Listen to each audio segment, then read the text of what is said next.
Okay, so this week you're going to work on two different things. You're going to assemble the parts of a puzzle cube that I've created, and then you're going to create a cube of your own using a 1-inch scale so that it can be 3D printed for you to keep. So I'm going to click on Assembly, and while that's opening up, I'm going to go to the internet and download the pieces.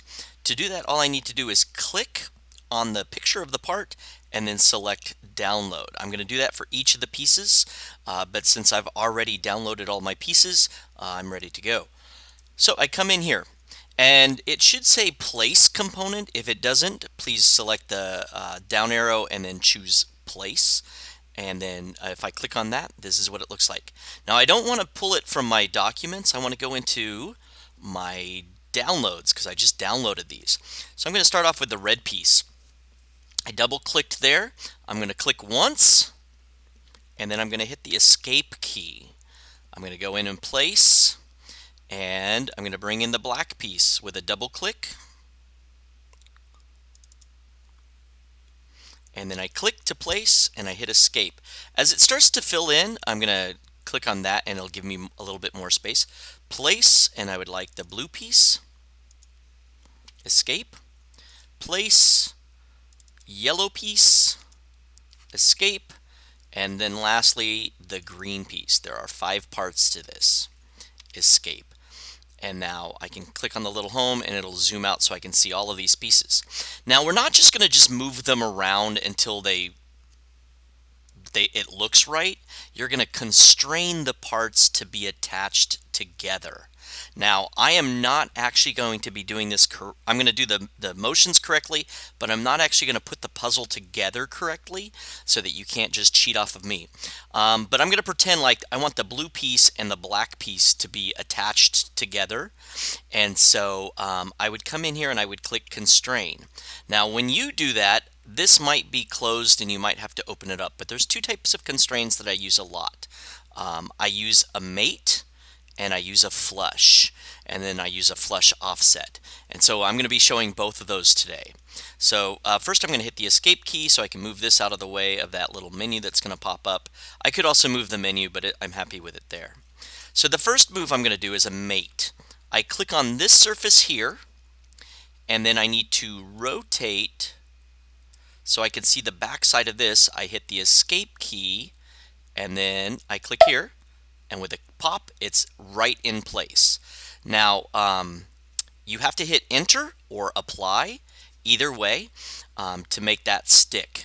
If you don't, then all sorts of weird stuff happens. Now when I look at that, it's looking pretty close, but I hope you notice the black and the blue have mixed together right there, and so it's causing a glitch, and we're going to take care of that here in a second. I want to orbit. The next one I'm going to do is a flush. So I glued those 2 parts together. I'm going to hit flush, and I'd really like to flush the bottom of this blue piece to the bottom of the black piece. And I hit apply or enter. And then the last thing I'm going to do is another flush, but this time it's offset.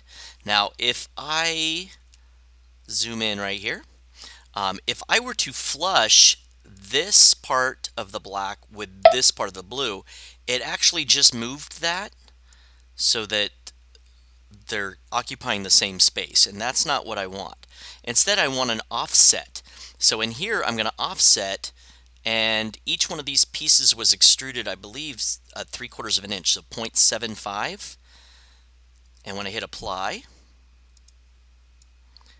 and I rotate, let me move this so I can see it better. I'm going to click the little house button and make it do it for me. Okay, so if I zoom in here, now you can see that there is absolutely no overlap. The way I did that was a mate, flush, flush.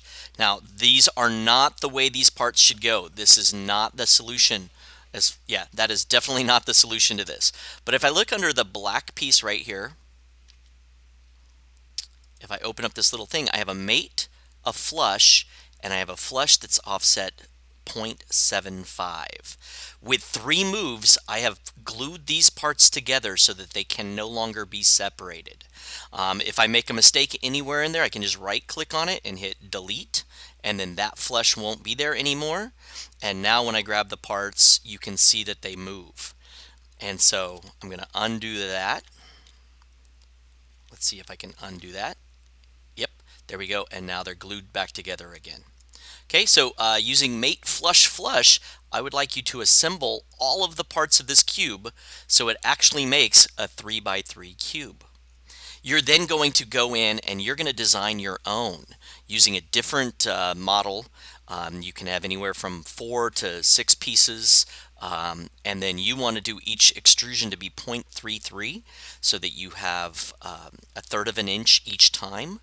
And so total, when you assemble your cube, you would have a 1-inch cube, which should fit in your pocket. Okay, and I'll see you in the next video.